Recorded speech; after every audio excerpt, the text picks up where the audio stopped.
बहुत समय पहले की बात है। उज्जैन राज्य में एक पराक्रमी राजा हुआ करते थे, जिनका नाम था राजा विक्रमादित्य। वे न्यायप्रिय, बुद्धिमान और साहसी थे।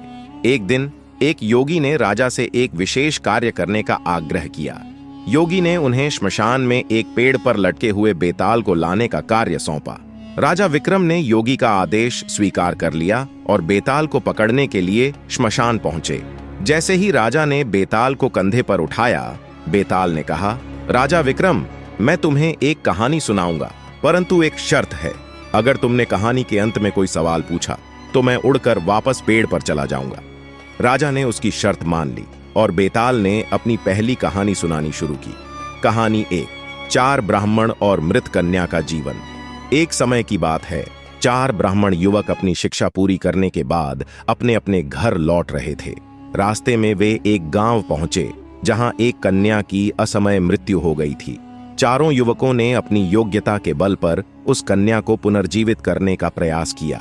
पहले ब्राह्मण ने उसकी हड्डियां जोड़ दी, दूसरे ने मांस और खून का निर्माण किया, तीसरे ने त्वचा और बाल दिए और चौथे ने उसमें जीवन का संचार किया। कन्या फिर से जीवित हो उठी। अब चारों ब्राह्मण उस कन्या से विवाह करना चाहते थे। उन्होंने विवाद किया कि कन्या किसकी पत्नी बनेगी। बेताल ने राजा विक्रम से पूछा, राजा विक्रम, बताओ, कन्या किस ब्राह्मण की पत्नी होनी चाहिए? राजा विक्रम ने सोचा और कहा, कन्या उस ब्राह्मण की पत्नी होनी चाहिए जिसने उसमें जीवन का संचार किया, क्योंकि जीवन देना सबसे महत्वपूर्ण है। राजा का उत्तर सुनते ही बेताल फिर से पेड़ पर उड़ गया।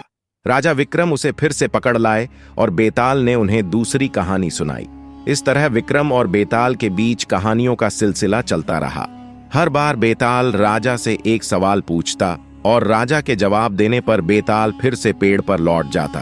इन कहानियों से न केवल राजा विक्रम का धैर्य और बुद्धिमानी की परीक्षा होती है, बल्कि हर कहानी से एक नई शिक्षा मिलती है।